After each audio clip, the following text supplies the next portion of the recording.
L'histoire et le scénario, c'est bien beau, mais maintenant faites place au combat. L'arc El Baf va démarrer et cette vidéo va vous dire pour moi quels seront les match-ups auxquels nous aurons droit dans les prochains chapitres. Yo les gars, c'est le révolutionnaire et aujourd'hui une nouvelle vidéo sur les match-ups possibles qu'on aura sur El Baf. Et oui, vidéo sur les combats qu'on risque d'avoir sur El Baf. Bien évidemment, avant de commencer, comme d'habitude, n'hésitez pas à liker, à vous abonner. Ça donne de la force. Chaîne 100% One Piece. Donc n'hésitez pas aussi à me dire dans les commentaires pour vous quels seront les match-ups auxquels nous aurons droit dans l'arc El Baf. Et nous, c'est parti. On commence directement avec le plus évident de tous les combats. Hein, celui-là, il ne faut pas être un 2-20 de fou pour le deviner. Il a même été teasé. Luffy Gear 5 contre Im. Hein, le démon contre le guerrier libérateur. Bref, encore heureux qu'il y aura ce combat, c'est obligatoire. Hein, le parallélisme. Et de toute façon, même au-delà du parallélisme, Im c'est le boss de l'arc. Et Luffy c'est le héros. Donc comme d'habitude, il va affronter le personnage le plus puissant de l'équipe adverse. Donc du coup, on aura le droit à Luffy Gear 5 face à Im. Un combat qui me hype énormément puisque Im a l'air d'être ultra puissant.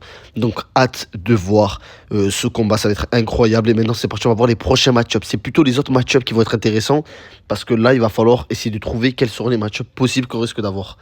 On va démarrer directement avec Loki. Oui les gars, Loki, le monstre de puissance. C'était celui avec lequel je galérais le plus pour trouver son match-up parce que je me disais que déjà au niveau de la taille ça allait être compliqué, mais bon, c'est pas grave, on est dans One Piece.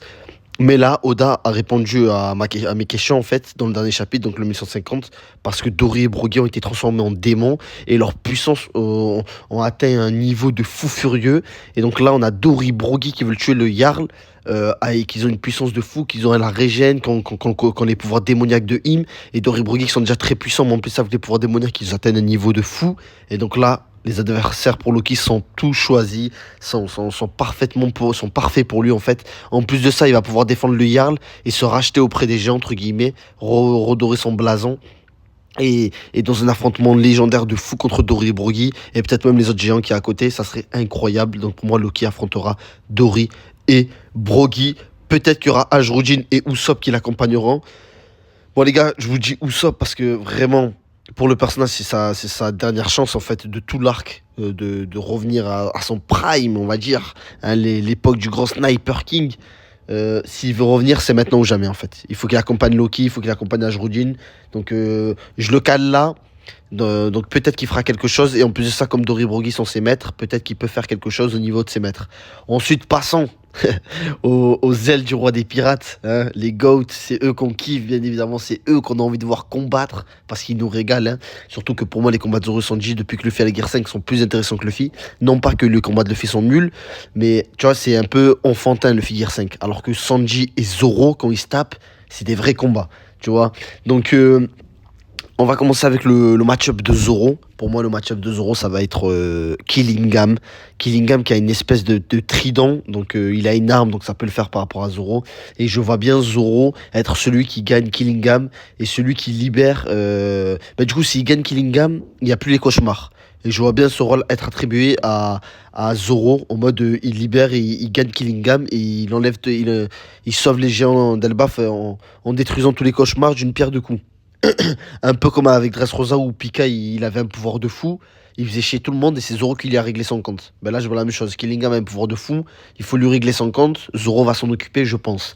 Et bien évidemment le match-up, un des match-up les plus faciles à trouver aussi je pense, via leur côté délire de l'amour et tout, Sanji contre Saint Summers, ça risque d'être un beau combat ça aussi. Saint Summers du coup les gars qui n'est pas KO puisqu'il est revenu à la vie grâce à Im, enfin il a été régénéré grâce à Im, donc on peut avoir un très beau combat entre Sanji et Summers.